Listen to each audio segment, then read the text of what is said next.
keep it till later. I suppose, no, do it now. You might not want to clap later. Yes, this afternoon on Radio Cambridge, you can hear me talking about the importance of Egypt and the Egyptians in sort of modern history. Anyway, how many of you are in Cambridge for the very first time? Some. How many of you are in Cambridge at this time of year for the first time? A few more, right.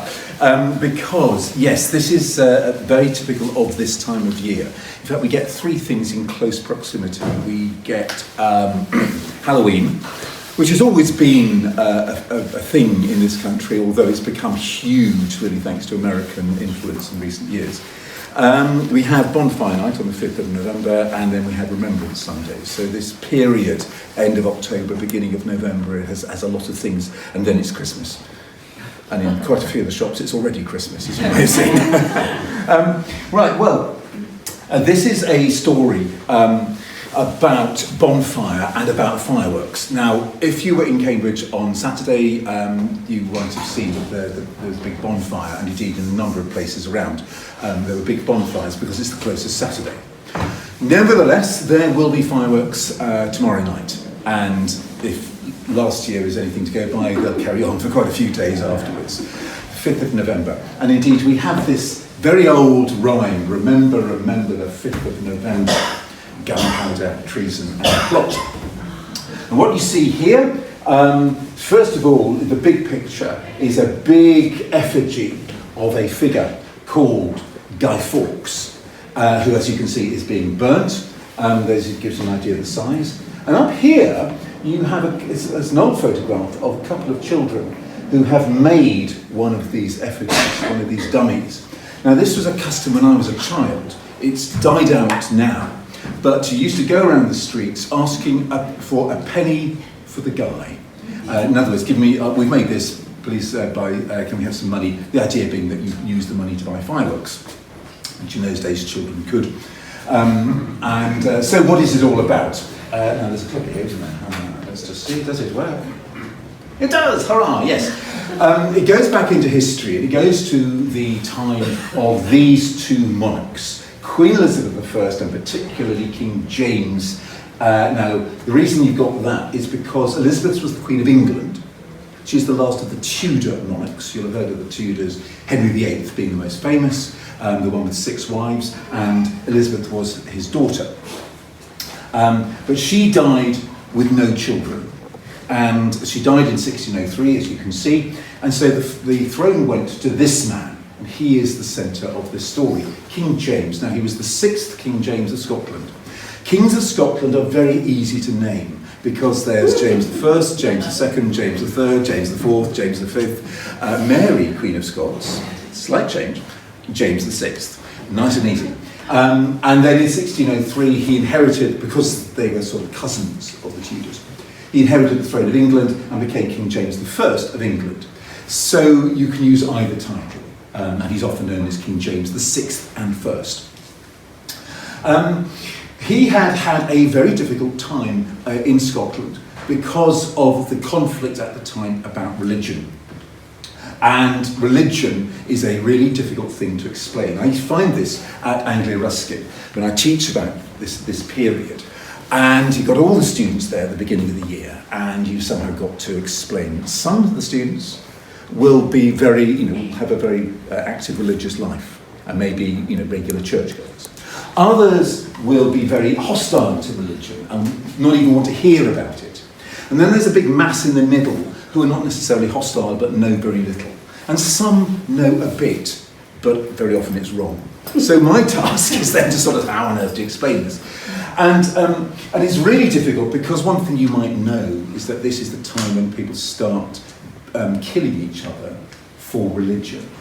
And that's a very difficult thing to get your head around. I always say to the students, you can sort of imagine dying for something you believe in. Because if you do believe in it, you can sort of imagine, I believe in it so much that I would die for it. Okay, can you imagine yourself killing for it? That's harder. And so it should be harder. But of course they did. What's going on?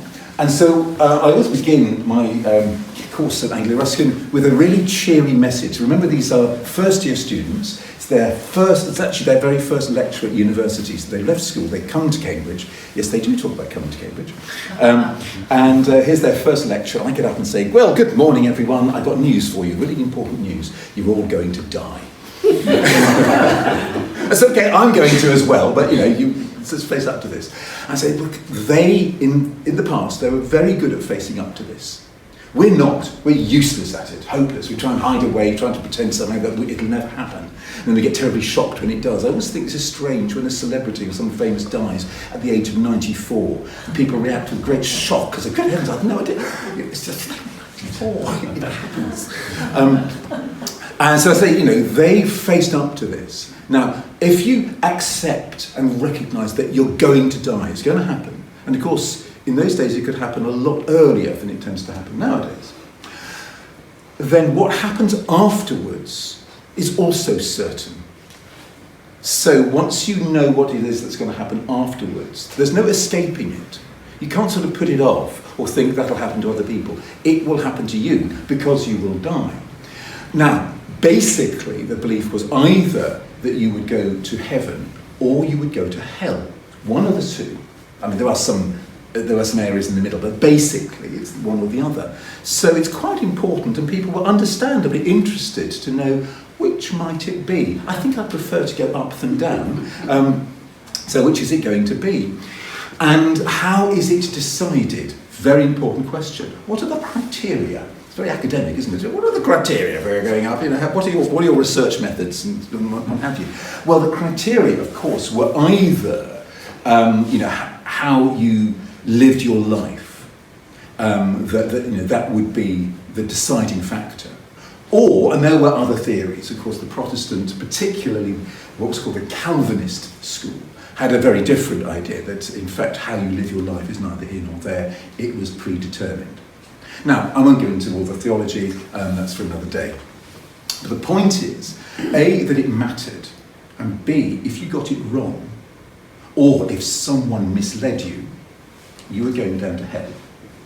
And that is why different religious opinions weren't just as they would nowadays be, differences of opinion. Oh, you go to that church on a Sunday, I go to that church on a Sunday, I don't go to church on a Sunday. It doesn't matter. In those days it did. Because if you go to the wrong one, if you believe the wrong thing, A, you are going to hell. Well, that's fine, goodbye. That'll teach you. I'm all right. But it's worse than that. Because if you persuade people to go to your church, now you become dangerous. Because you are leading people to go to hell. It's not just you, you're bringing other people down. And if you persuade a country, if you persuade a king of the wrong religion, and broadly speaking, the religion of the monarch became the religion of the country, then it becomes extremely dangerous.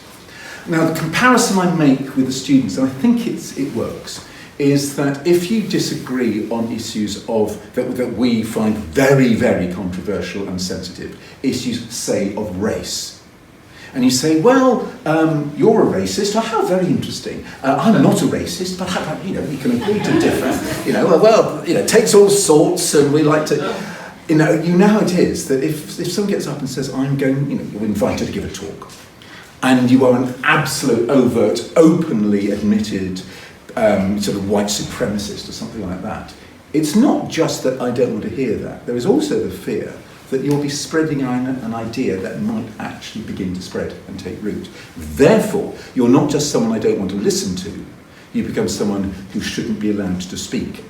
The cancel culture things. Now, I'm not getting into the questions of whether or not you should be, but in the thinking of the time, that's the sort of danger that having the wrong religious opinion meant. That it's not just a difference of opinion, it is actually dangerous. And therefore, you must A, be persuaded to change your mind, and there are ways of persuading you, or you must be destroyed, because you are too dangerous to be allowed to live. Now, that's the sort of atmosphere, if you like, when we talk about religion in this period. And it's the one other thing to add is that when I say religion, we talk about religion, that's a very modern way of putting it, because we compartmentalise. So we tend to think, well, you've got your political life, and you've got your daily life, and you've got your religious life, if you want to have one, and they're sort of separate. Not in this period. Religion goes through everything. Everything is planned. You see all the churches in the centre of Cambridge and college chapels, they are directly, the idea is, they're directly connected with heaven. God is not just up there, God's sitting at that table, and in that church, and everywhere. And so is the devil. The devil is everywhere. The devil is just behind you. So there's this we've had Halloween. Halloween is all about the idea that the devil walks abroad. And you put a pumpkin in front of your house, or jack-o'-lantern as it was called in those days, to scare off the evil spirits which are out there. Yep, they're on Parker's Piece. And they're on that bridge. This is a sense that it's everywhere. It's part of your actual life. So you can't separate religion from the rest of life. It is part of it. Now, therefore, if I just go back a moment, James is brought up in Scotland, which was very much in the hands of a Protestant group who followed the teaching of the French theologian John Calvin, so known as Calvinists. And one of their worries was that because James's mother had been Catholic, that therefore their king might have been brought up a Catholic. And they're quite certain that you don't have that. And he came to the throne as a baby, and he was under such sort of control that to some extent he was wanting to rebel against it. He really resented the way in which he was not allowed to be a king. At one point he was even kidnapped, taken away as a prisoner, basically held hostage. And he loved the idea of being able to control the church the way Elizabeth could in England. That was his idea of what a monarch ought to be. Elizabeth was the supreme governor of the Church of England. It was her church. She decided. And even the Archbishop of Canterbury, if he did not obey what she said for the church, could be suspended. And one of them was for most of his time as Archbishop, because he refused to accept her rules. So that's, James looks at Elizabeth and says, that's the girl. That's what you ought to do with a church. You should be in charge of it. But he wasn't in Scotland. In 1603, he goes to England. You do not see him for dust. He does not go back to Scotland. This is his chance. He can actually finally be a king. And in the following year, there's a big meeting at Hampton Court, that lovely palace by the Thames, at which certain things are decided. And one of them is the Bible. You're going to have an official Bible. And it's still very well known. And it is known as the King James Bible. It's one of the great works of literature in English. But it's not called King James just as an accident, or because it happened to be in his reign. It's his Bible. The word of God is as he, King James, puts it. You see what I mean? He's in charge. He's not going to be pushed around anymore.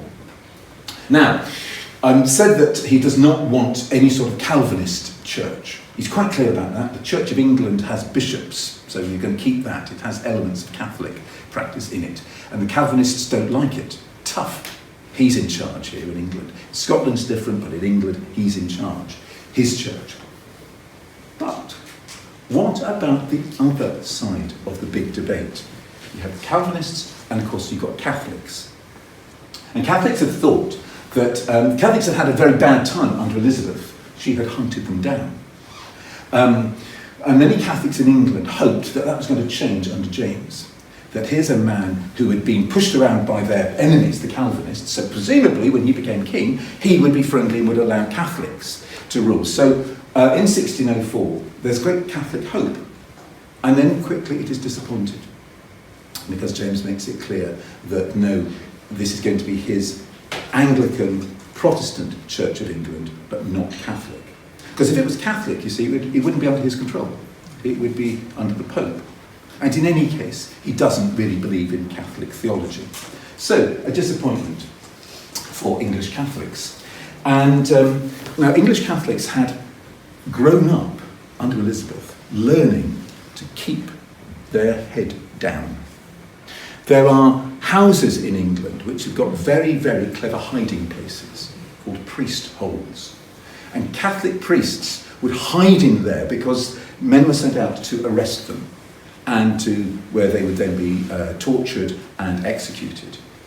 Elizabeth did not allow for Catholic faith, but what this meant was that English Catholics were used to meeting in secret. Think ahead to, I suppose, first of all, the sort of communist spies and also homosexuals in the 20th century, and sometimes, of course, the two together, particularly in Cambridge.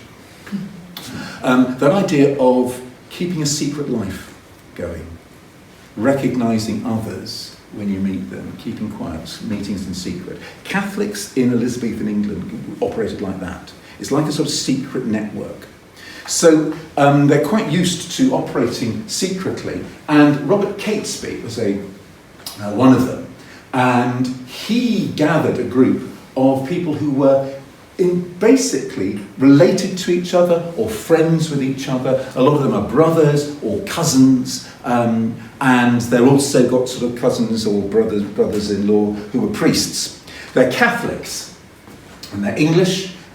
Even Guido Fawkes, which doesn't sound a very English name, but he was born in York.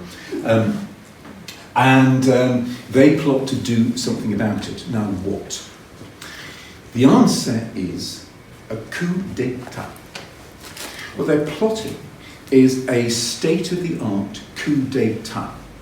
They're going to get rid of this king, who has clearly let them down, and indeed, seems to be not just not Catholic, but potentially anti-Catholic. Remember, James wants to control the church. Calvinists, therefore, don't come into it, but neither do Catholics, because they will be under someone else, so they'll be under the Pope. So in that sense, he's anti-Catholic. So their thinking is this will never change unless we get a Catholic monarch. Therefore, A, kill the king. B, kill everyone else in his family. C, destroy the government. This is a major coup d'etat. How and when can you do it?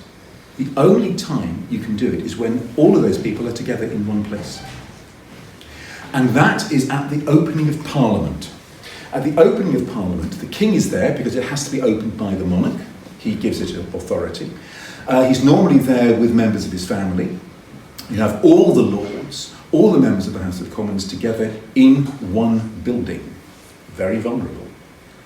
But that does mean you can't do it with a gun, a handgun, or a musket, or anything, or a sword, or a dagger, because that would only kill one person. You've got to kill all of them. Right. The only way to do that is gunpowder. This is why it becomes known as the gunpowder plot. You're going to have to destroy, you're going to have to stage a massive explosion. Then what will follow? The idea is that there'll be a sort of uprising, and you will almost certainly get an invasion, and probably the King of Spain. That's the most likely. But out of this will emerge a Catholic England. That is their thinking. For the gunpowder bit, that's where Guy Fawkes came in, because he was a soldier. There were major wars going on in Europe, particularly in France, and so a lot of people in England had military experience, and he's one of them. So that's the thinking. It's a coup d'etat. There he is, Guido Fawkes. Right. They had links with Catholic priests, and in particular, Father Henry Garnet, who was almost like their sort of chaplain. SJ means Society of Jesus. He was also known as the Jesuits. Now, the Society of Jesus was a religious group, still in existence, of course, which was specifically created to go into dangerous areas, to preach the Catholic faith or to keep the Catholic faith going. In fact, when they were plotting, he was actually sort of in the same building. He wasn't part of the plot, but he clearly knew something of what they were up to. The Jesuits were regarded with particular fear in England. They were seen as the sort of Catholic elite, and they were regarded with some fear but also contempt, because it was widely said, not without foundation, that Catholic priests were sort of allowed, when they were captured and questioned, to not quite tell the truth. Not necessarily to lie, because lying is a sin, but there are other ways of lying. If you don't believe me, there's a lovely speech in Shakespeare, in As You Like It, all about different ways of lying. And the general opinion in England was that Catholic priests, but particularly Jesuits, were experts in finding ways of not quite telling you the truth.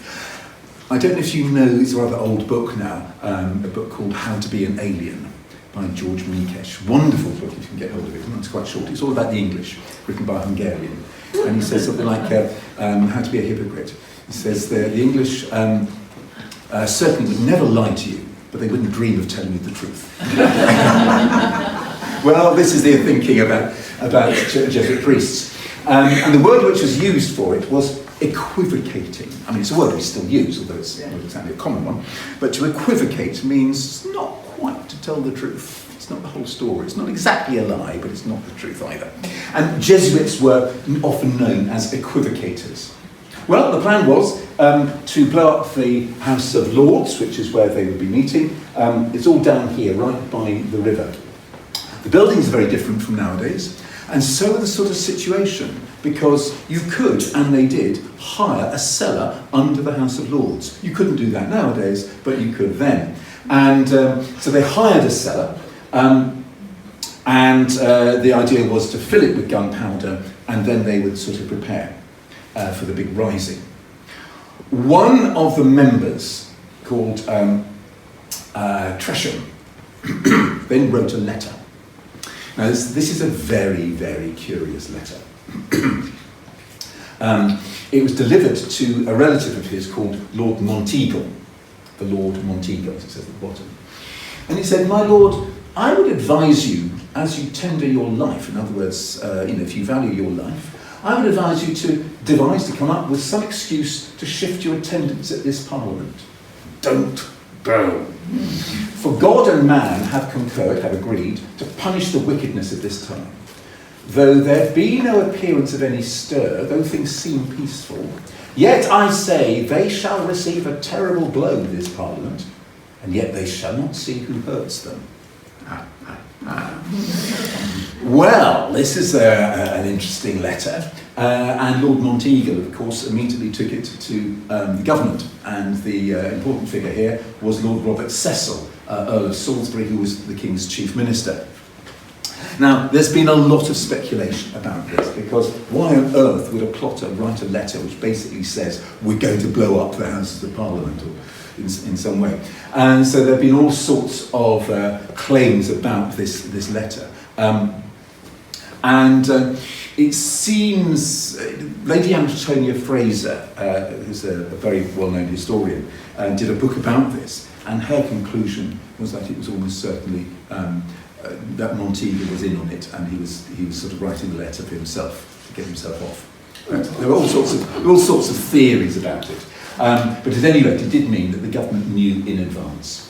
And on the night before, on the 4th of November, going into the 5th, guards went down, and this is a Victorian picture, very, very typical sort of picture, with all these faggots of wood with barrels of gunpowder underneath. There's Guy Fawkes laying the fuse, and that's what he was doing when he was caught.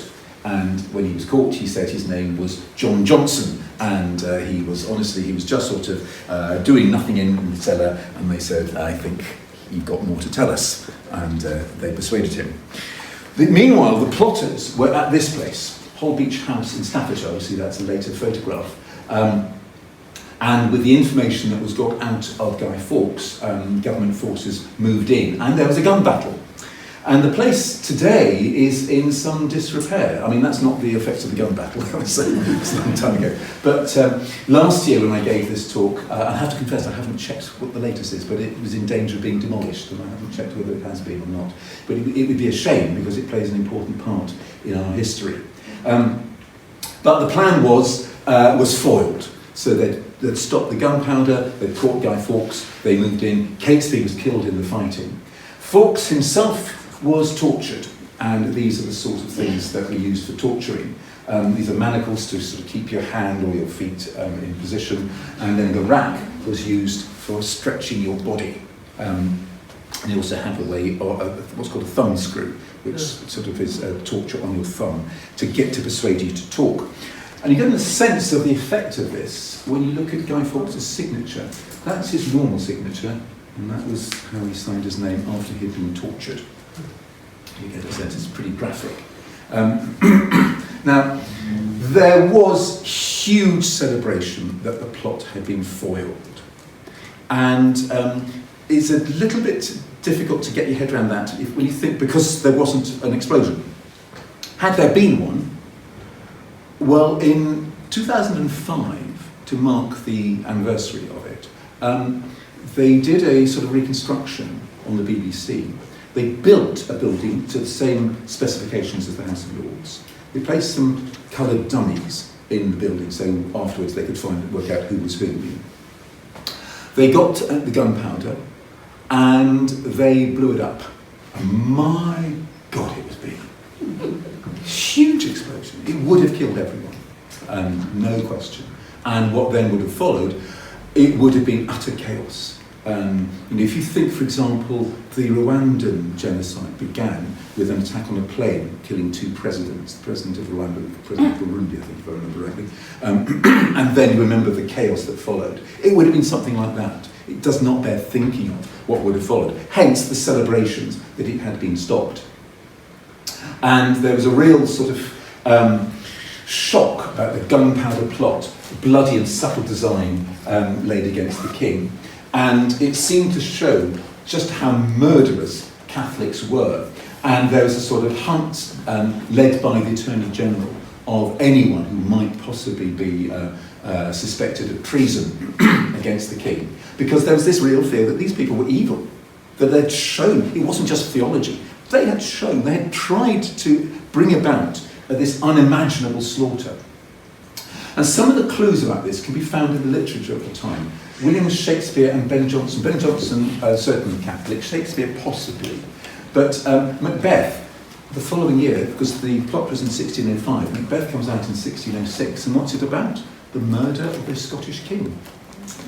Macbeth is basically heavily influenced by the gunpowder plot, a coup d'etat, which leads to chaos until order is restored from England.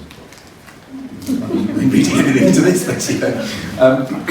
And it's made very clear in this long, rather tedious scene normally, with the porter, the gate porter, has this long speech to the audience, and he goes, knock, knock, because someone's knocking at the door. Who's there in the other devil's name?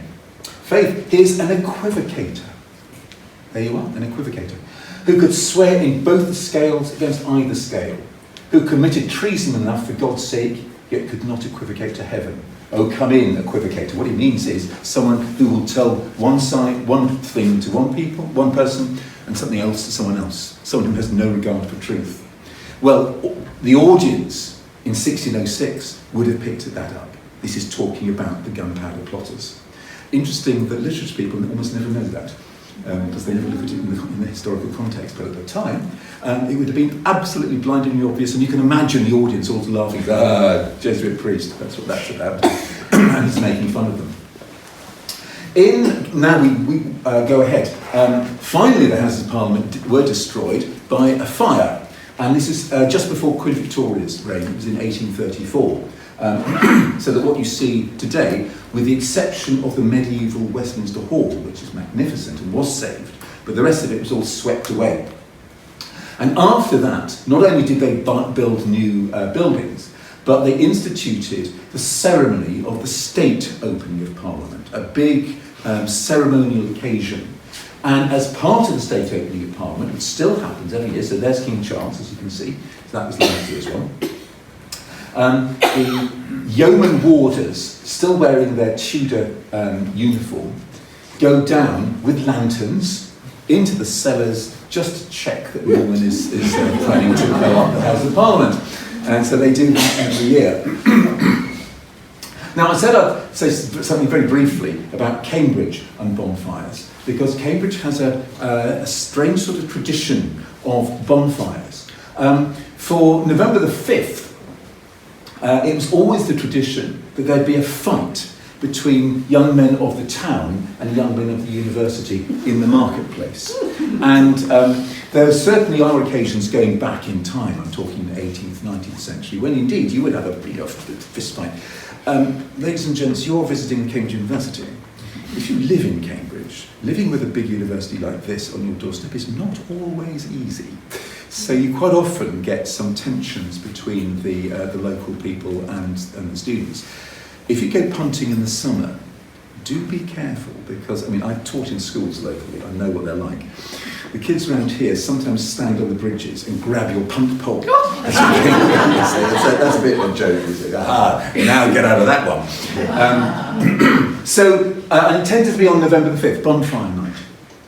But then, at the end of the Victorian times, in the 1890s, there was a series of 3 huge bonfires lit, not on November the 5th, but in the marketplace. And they were huge celebration bonfires. Now, when I say bonfires, what I mean is, the students, because it was mainly the students doing it, grabbed wood from anywhere. So they, in the marketplace, they took the market stalls and they burnt those. Then they went and got wood from people's houses, their furniture and their garden fences. They went to a bandstand and demolished the bandstand and put that on the fire. So these fires were enormous, huge things. They melted a street lamp, to give you an idea, or I suppose caused it to explode. It's that heat, that hard. Why? First one, you'll love this, was to celebrate the fact that a proposal to give degrees at Cambridge University to women had been defeated. So all the male undergraduates went and staged this massive bonfire. Hooray, hooray, hooray! Interesting, eh? The following year, in 1898, they did it because General Kitchener, Lord Kitchener, the famous poster, your country wants you, him, had come to Cambridge. He was a big national hero. He was given the freedom of the city and he was given an honorary degree. And they made an even bigger bonfire. And the third one was during the Boer War, when good news arrived that a particular township had been relieved. And the local authorities were powerless to do anything about this. The police tried to intervene, the students just beat them up. There was a gentlemanly and an ungentlemanly way of hitting a policeman. I'm sure you need to be aware of this. A gentleman punches a policeman on the nose. That was acceptable. Townspeople sort of kick him when he's down and hit him below the belt. This was unacceptable. So the students were very gentlemanly about the way they beat up the police. And when the authorities, of course the town, tried to impose some punishments on students for this, there was a national petition to get the students let off, and it worked. There's a lovely cartoon here. This is Cambridge, Lady Cambridge, with the petition, and here's a student saying, thanks very much, I've given you a lot of trouble, but it shall not happen again until the next time. And they were afraid there would be a next time, because there was to be an even bigger celebration when the township of Mafeking was relieved. And so the town and the university worked together, and they built a sort of official bonfire. And it was on Midsummer Common, which is where the bonfire is on November the 5th to this day. So Midsummer Common, rather than the marketplace, became the site for Cambridge's bonfires. And to give you an idea of the size, look, those are the people there. It was enormous, it was huge in the Boer War. Nowadays, the bonfire tradition continues. Nowhere does it bigger than the town of Lewes in East Sussex. And they have huge big bonfire celebrations every November, and they create these sort of big effigies of people, not Guy Fawkes necessarily, but people who are in the news. This was a few years ago at the time of the Brexit controversy. So this is Boris Johnson, and that's one of his supporters called Jason Rees-Mogg. And if you know the politics, you'll recognise what's going on there with his shirt hanging out and Jason Rees-Mogg asleep on the benches, because that's something he did. So they burnt President Trump. They do sometimes still burn the Pope. And there is Guy Fawkes, because they do keep tradition alive as well. So if every November you think something goes rather mad in this country, and we seem to have a bit of a thing for bonfires, I think my message to you is that you are absolutely right. Thank you very much.